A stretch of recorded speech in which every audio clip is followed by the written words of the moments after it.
I unlocked my front door and froze. Fresh paint, new furniture, my books, gone. My sister's framed photos lined the hallway, her clothes spilling out of the closet I bought. My apartment, my sanctuary, rewritten without permission. The betrayal wasn't loud, it was surgical. When my mother emerged from the kitchen with a smile, holding my sister's hand like she was the rightful heir, I understood. "Surprise," she said. "We thought it was time this place had better use." Better use. They called it a renovation. I called it trespassing. And as my sister twirled in the living room I'd paid for, bragging about her new marble counters, I only smiled. Because in that moment, I decided she would pay for every nail, every wall, every lie. I wasn't the golden child. She was, always had been. I worked, paid rent, saved, bought the apartment under my own name. But no matter what I achieved, my parents looked at me like I was borrowing oxygen. My sister, meanwhile, could burn money and still be called brilliant. I should have seen it coming. First, she borrowed clothes without asking. Then she borrowed money. Then she borrowed my car, crashed it, and let me cover the insurance. Each time, I swallowed my anger. Each time, my parents defended her. "She's your sister. Be kind. Be kind." Kindness had built this apartment, and now kindness had been twisted into permission. I noticed the signs weeks before. The sudden quiet when I called home. The way my landlord avoided my emails. My sister's cryptic Instagram posts about new beginnings. But nothing prepared me for stepping into my own home and finding it occupied like conquered land. Still, I didn't yell, didn't throw them out. I listened. They bragged about tearing down my ugly old shelves, about repainting in her aesthetic, about how I'd adjust. That word, adjust, slid into my chest like a blade. I nodded. I congratulated her. I let them believe I was cornered. But inside, I was already drafting blueprints. My sister had one weakness. She believed love replaced law. She thought family meant ownership. But I'd been reading the lease agreements since the day I signed.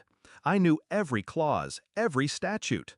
I knew what trespassing meant, what unauthorized renovation meant, and what it cost. So while she was busy moving in, I was busy meeting with a lawyer. Quietly, efficiently. The law was simple. The deed was mine. Every change she made was illegal.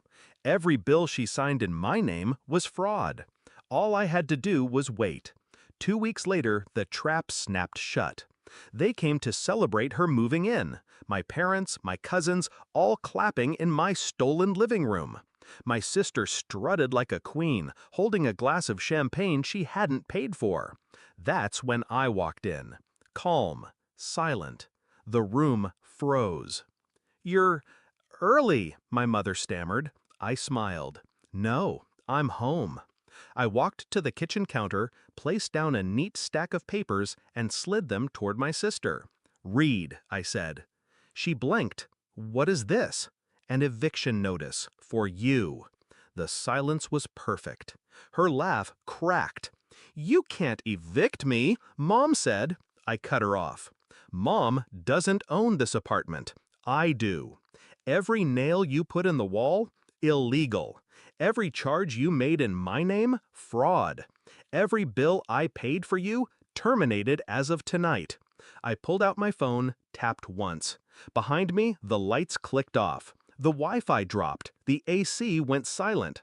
I'd shut down every utility with a single swipe. "Welcome to your new reality," I whispered. Their faces drained. My father muttered, "You wouldn't?" I turned to him. "Try me." My sister's hands shook as she flipped through the papers. Her name wasn't on a single line. Not on the deed, not on the lease, not on the bills. She was a squatter in the home I'd built. "You can't do this," she hissed.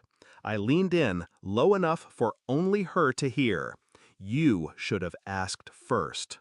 Security arrived 15 minutes later. My lawyer stood behind them, calm, professional.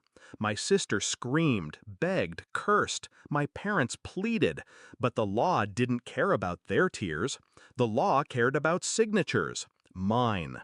They were escorted out with nothing but the bags they carried. Her clothes, her furniture, her decorations, all left behind. By law, they belong to me. Improvements made without consent stay with the property owner. I didn't touch a thing. I let her vanity rot in the place she tried to steal. That night, I sat alone in my apartment. My apartment.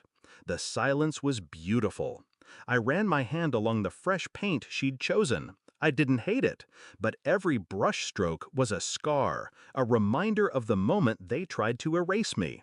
They thought I'd crumble, that I'd bow, like I always did. Instead, I let them choke on the consequences they never thought would reach them. And as the echo of their outrage faded into the night, I realized something.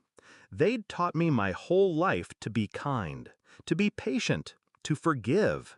But they forgot the most important lesson.